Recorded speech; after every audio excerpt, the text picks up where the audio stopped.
বিসমিল্লাহির গাজীপুর ইউনিয়ন কর্তৃক আয়োজিত আজকের এই ইফতার ও দোয়া মাহফিলের সম্মানিত সভাপতি আমার সহযোগী হাফিজ বিএনপির সাবেক সাধারণ আহমেদ, গাজীপুর ইউনিয়ন বিএনপির সাবেক নেতৃবৃন্দ রবু ভাই, ইনুজ ভাই, দেওয়ার সহ বাবাখালী ইউনিয়নের প্রেসিডেন্ট সেক্রেটারি বক্তব্য রেখেছেন। ঐতিহ্যবাহী আকবর ইউনিয়ন বিএনপির সাবেক সভাপতি নজরুল ইসলাম, ইলাহি আহমেদ শাহিন, ছাত্র দলের যুবদল নেতৃবৃন্দ, মহানগর যুবদলের সংগঠন ফুটবল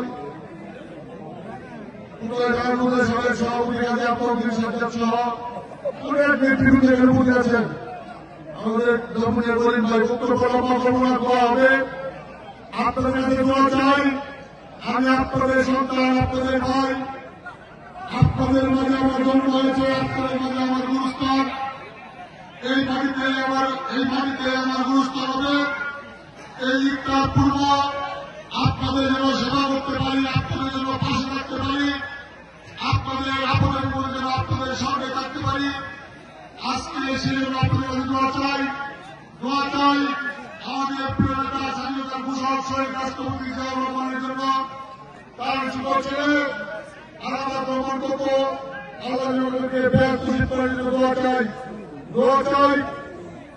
আমাদের প্রিয় নেত্রী এবং খালেদা জিয়া লন্ডনে চিকিৎসা দিয়েছেন, আল্লাহ রাব্বুল আলামিন সুস্থ করে মধ্যে ফিরিয়ে দেন এবং আবার উনি দেশে সেবা করতে পারেন জন্য দোয়া চাই। আমাদের প্রিয় নেতা জনাব তারেক রহমানের জন্য আল্লাহ রাব্বুল আলামিন যাতে তাকে নেক হায়াত দান করেন এই দেশে সেবা করবার জন্য। আমি দোয়া চাই বিগত দিনের লড়াই সংগ্রামে 17 বছরের যাদের রক্তের বিনিময়ে দাঁড়িয়ে আজকের এই মুক্তির পতাকা, স্বাধীনতার পতাকা আবার উঠিয়ে রয়েছে, সকল শহীদদের প্রতি আমি শ্রদ্ধা জানাই।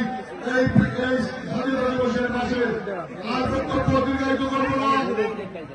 ইতিপূর্বে আবির করেছে এই ইউনিয়নের অনেক ব্যক্তিবৃন্দ আমাদের মাঝে নাই, হুজুর দোয়া পড়াবেন, আল্লাহ সবার জন্য দোয়া হবে। আর বিশেষ করে আরেকটু বলতে চাই, আমাদের ঘরে যে সকল নেতাকর্মীরা আছেন, দয়া করে মানুষের উপর জুলুম নির্যাতন করবেন না, মানুষের সেবা করবেন। এখন কিন্তু দিন পাল্টে গেছে, মানুষের পাশে রাখতে হবে, মানুষের বিপদে মানুষের সঙ্গে রাখতে হবে। মানুষ হিসেবে মানুষের উপর জুলুম চলবে না। জুলুম বাজের কি হয় দেখেছেন, ওই ঘরে আসিনা দুপুরের ভাত খাওয়ার সময় পায় না। কিন্তু আমরা কেউ ভাষা বানানো থাকি না, এটা আমাদের জন্মস্থান, এখানেই মরতে হবে। কাজেই আমাদের দলের নেতৃবৃন্দ মানুষের সেবা করবেন। জনাব তারেক রহমান আপনাদেরকে দায়িত্ব দিয়েছে মানুষের সেবা করার জন্য, মানুষের পাশে থাকার জন্য। ভবিষ্যতেও আপনারা মানুষের সেবা করবেন এই আশাবাদ ব্যক্ত করে সকলেই দোয়া করবেন।